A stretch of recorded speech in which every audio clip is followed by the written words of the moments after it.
Às vezes ele se inflamava, às vezes ele se continha. Talvez por momentos dele, o Sócrates era um cara que ele sempre viveu muito o lado dele, né? Pensando nele, na família dele, nos irmãos. Ele sempre foi um cara muito família. E talvez a gente nunca sabe o que se passa na cabeça do jogador quando está dentro do campo.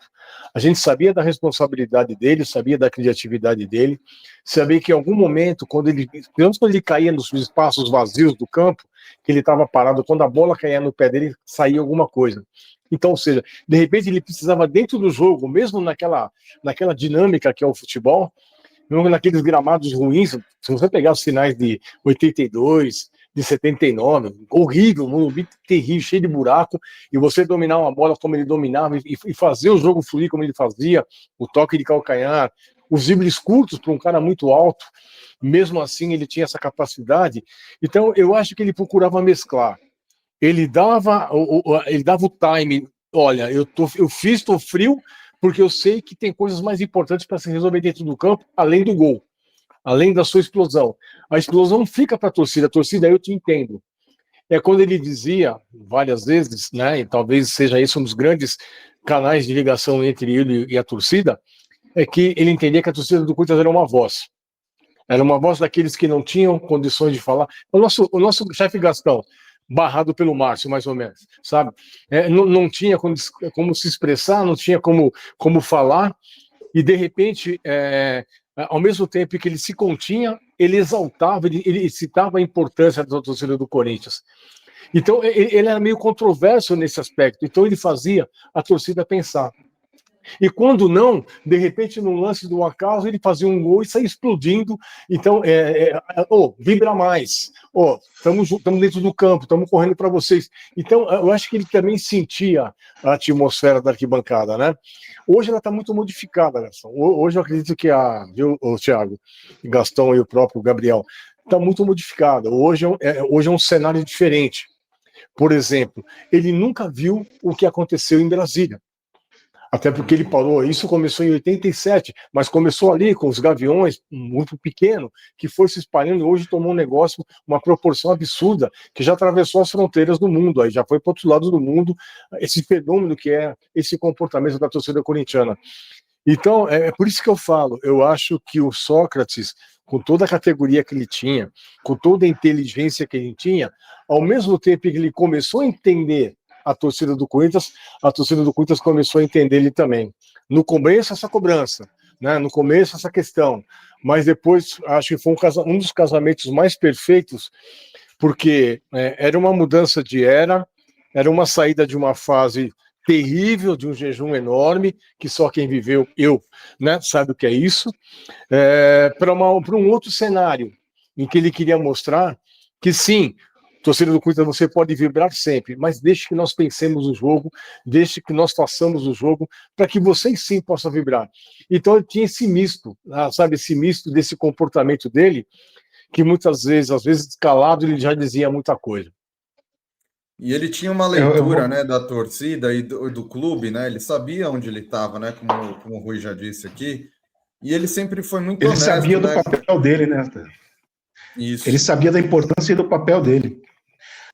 O Sócrates, ele tinha uma... Ele teve... Foi acontecimentos justos e injustos, eu vou dizer assim. Porque ele chega, como o Rui falou, após o título de 77, após o jejum, né? Ele tem ali 79, um título paulista ainda, 82, 83, que eram títulos importantes, diferente, né, do que o Gabriel até ouviu aí esses dias aí de uma torcida adversária, mas eram os mais importantes da época, né, para a época.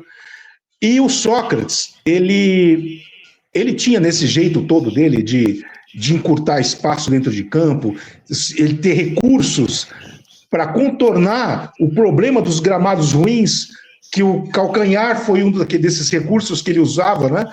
Mas ele dava passes fenomenais, ele colocava o atacante na cara do gol, fazia isso o tempo todo, né? Além de fazer gols belíssimos também. Mas o Sócrates tem um grande, talvez, ele faltou para ele ver como, vestindo a camisa do Corinthians, ou sendo corintiano, de fato, por exemplo, em 2012, aquela invasão no Japão, né, essa massa deslocando, né, para o Japão, porque ele acaba fazendo a passagem dele um ano antes, em 2011, num título brasileiro do Corinthians, como ele queria, como ele gostaria de que acontecesse, né? Gostaria de correr no domingo com o Corinthians campeão. E assim foi. Exatamente. E assim foi feito. E aí ele não vê essas memoráveis, né, invasões corintianas. E em 76 ele não estava aqui ainda, né? A gente ainda vai falar de 76, né, em algum momento. Mas o Sócrates, ele tem esse período encaixado na nossa história, onde ele foi muito importante, onde ele deu muitas alegrias, foi ídolo e jogou um futebol como ninguém. Foi para a seleção brasileira em 82, foi um dos cérebros daquela seleção de 82. Muita gente fala de outros jogadores, como Zico, como Éder em 82, mas ninguém fala tanto da importância que teve o Sócrates naquela seleção de 82, que infelizmente não foi campeã, né? Infelizmente não foi campeã. Mas até para passar a bola aí pro Gabriel falar alguma coisa, eu queria fazer uma pergunta para você, Gabriel, que viu o Zidanilo jogar no Corinthians. Você acha que o Zidanilo jogou mais do que o Sócrates? Vou olhar aqui pro semblante agora do Gabriel. Pergunta difícil. Eu chutaria que não. Difícil? Um pouquinho. Para ser sincero, eu não vi muito do Zidanilo. Eu vi partidas soltas, muito pouca coisa. Eu fui ver mais coisa mesmo depois de um tempo, não ao vivo mesmo. Pelo que eu vi... O Danilo, você não viu? Os dois excelentes jogadores. Mas acho que se for para eu colocar um acima do outro, o Sócrates. Em questão de futebol e também em questão de idolatria. O passe para o segundo gol do Sheik na final da Libertadores, o passe do Danilo é de calcanhar. Assim, uma coisa do Danilo que sempre foi impressionante é como ele conseguia resolver problemas com simplicidade. Simplicidade é modo de dizer, né? Ele tomava decisões que ninguém tomava, mas que eram simples. E isso fazia toda a diferença. Eu acho que fazendo um paralelo aí dos dois, né? Desculpa me intrometer, mas eu acho que a frieza, né? Que é uma característica dos dois. O Danilo era muito frio na tomada de decisão e o Sócrates igualmente. E eu acho que o Sócrates com mais genialidade, mas na frieza é uma característica que traz aí para os dois. Eu vou aproveitar só que eu já interrompi vocês, vou agradecer aqui a audiência. Sting Silva, novo membro do canal, pessoal. Aproveita aí que agora está aberto membritude no canal Poucas Ideias. Novo membro. Bem-vindo. Seja bem-vindo. Fábio Santana, boa noite. Wagner Martins, boa noite. Nosso Sérgio, que já deu aqui de sua contribuição falando do Chicão. Ontem, Bronheiro, hoje vencedor, também boa noite aí, contando histórias com seu pai. Wagner Martins, que disse aqui que tomava algumas no Bar da Torre com o Dr. Sócrates lá no Parque São Jorge. Rui, você chegou a tomar uma cervejinha lá com o doutor? Não. Naquela época eu não bebia nada, porque naquela época eu era atleta do Tietê, eu corria, né? Então, mas eu vi o Sócrates direto, eu vi ele treinar no Parque do Piqueri, eu treinava lá às vezes o time da democracia corria ali, né? O professor Hélio Mafia levava o pessoal para lá, e eu vi todo mundo correndo ali junto com o pessoal, né? Eu cansei de passar eles ali, essa é a realidade naquela época, tá? Tem uma coisa interessante que você citou, Gastão. 79 é um ano muito interessante, pouca gente sabe disso. O Corinthians abriu mão de disputar o Campeonato Brasileiro. Corinthians, São Paulo, Santos, Portuguesa não disputaram, apenas o Palmeiras que disputava, porque o calendário ia ficar muito inchado, sabe? Era aquela coisa de colocar 90 times, era um campeonato mais político. Dizem que até o Sócrates ajudou na escolha de optar, excursionar, fazer outros jogos do que disputar o Campeonato Brasileiro. Naquele ano o Internacional foi campeão invicto, né? O único campeão invicto. Mas Corinthians, São Paulo, Santos e Portuguesa não disputaram o Campeonato Brasileiro, optaram por fazer outras coisas, apenas o time da Barra Funda que foi lá jogar. Porque era muito desorganizado esses campeonatos, eram muito desorganizados. Né? Na época ainda era CBD, ainda não era CBF, ela não sabia fazer campeonato, nem tinha dinheiro para tanto.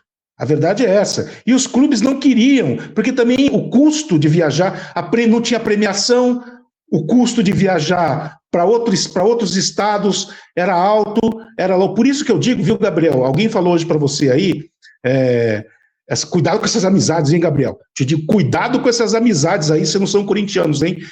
Olha só, se não é corintiano, pode ser ali uma relação social mais próxima, mas amigo mesmo tem que ser corintiano, e não te diria isso, que eu vou te dizer agora. O mais importante, como o Rui está falando nessa época, era o Campeonato Paulista, era o título mais importante a ser disputado. Aí você pergunta lá para aquele seu amigo que falou lá é de 500 lá, não é nem de 1000, é de 500, né? Lá do que jogou lá no concorrente. Quantos títulos ele ganhou e o que ele ganhou? Ganhou lá uns títulos lá que não eram brasileiros, que tinham outros nomes, inclusive, porque só eles disputavam também, viu, Gabriel? Então, assim, pergunta para ele lá se ele sabe qual foi lá os títulos lá que o ídolo deles ganhou, viu? Mas é por isso, Sócrates, em 79, estava no time que ganhou esse Campeonato Paulista, pouco lembrado, é verdade, porque o de 77 é o auge ali, né, para nós, do corintianos, é o título que sempre vai ser o mais lembrado, né, depois vem 82, 83, claro, que a gente tem essa lembrança muito maior, muito mais forte, por causa da democracia corintiana e por causa de todo o elenco que já estava composto ali naquele momento. Mas esses sim eram os títulos mais importantes, viu, Gabriel? Ou estou falando bobagem, Rui? Me corrija, Rui.